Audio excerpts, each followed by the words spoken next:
प्रधानमंत्री नरेंद्र मोदी ने G7 शिखर सम्मेलन में भारत को एक बार फिर ग्लोबल साउथ की आवाज के रूप में दुनिया के सामने रखा है। इटली के अपूलिया में चल रहे G7 शिखर सम्मेलन के आउटरीच सत्र में प्रधानमंत्री नरेंद्र मोदी ने कहा कि ग्लोबल साउथ के देश दुनिया भर में उपजे तनाव का खामियाजा भुगत रहे हैं।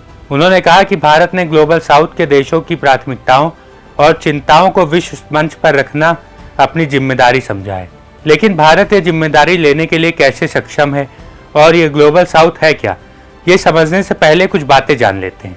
दरअसल आर्थिक और सामाजिक विकास के आधार पर दुनिया को दो हिस्सों में बांटा गया है।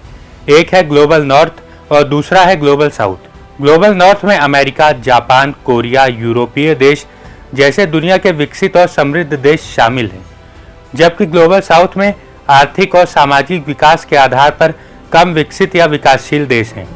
इसमें लैटिन अमेरिका, अफ्रीका, एशिया और ओशिनिया के देश हैं।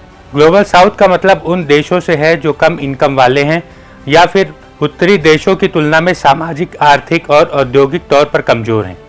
ग्लोबल साउथ शब्द का इस्तेमाल पहली बार 1969 में अमेरिकी राजनीति विज्ञानी कार्ल ओलेस्बी ने किया था। उन्होंने वियतनाम युद्ध पर कैथोलिक जर्नल कॉमनवेल्थ में लिखे अपने लेख में इसका इस्तेमाल किया था। समय के साथ साथ ग्लोबल साउथ शब्द का विस्तार होता चला गया और इस सब ने दुनिया भर में ऐसे देशों की आवाज बनना शुरू कर दिया जो कम विकसित या विकासशील थे। ग्लोबल साउथ देशों के सामने मुख्य रूप से आर्थिक और सामाजिक चुनौतियां हैं, जैसे गरीबी का बढ़ता स्तर, जनसंख्या बढ़ोतरी, कम इनकम, रहने के लिए जगह की कमी, शिक्षा के सीमित मौके और पर्याप्त स्वास्थ्य सिस्टम का न होना।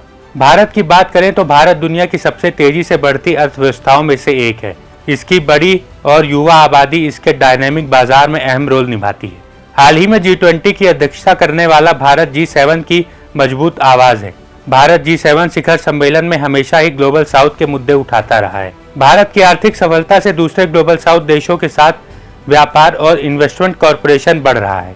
ग्लोबल साउथ के देशों के एजेंडे को वैश्विक मंच पर लाने और उन पर चर्चा करने के लिए भारत लगातार काम कर रहा है। विश्लेषकों का मानना है कि भले ही बड़ी आबादी ग्लोबल साउथ के देशों में रहती हो, लेकिन दुनिया का एजेंडा ग्लोबल नॉर्थ निर्धारित करता है। ऐसे में भारत ग्लोबल साउथ के लिए महत्वपूर्ण भूमिका निभाता है। सिर्फ इतना ही नहीं, बल्कि भारत एक बड़ा वैश्विक प्लेयर बनकर उभरा है। कोविड महामारी के दौरान भारत ने दुनिया भर के देशों को वैक्सीन दी।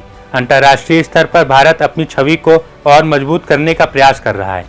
यह ग्लोबल साउथ में अपने प्रभाव को बढ़ाने का भारत का एक प्रयास भी है। आज के लिए इस वीडियो में बस इतना ही। हम फिर मिलेंगे एक नई जानकारी के साथ।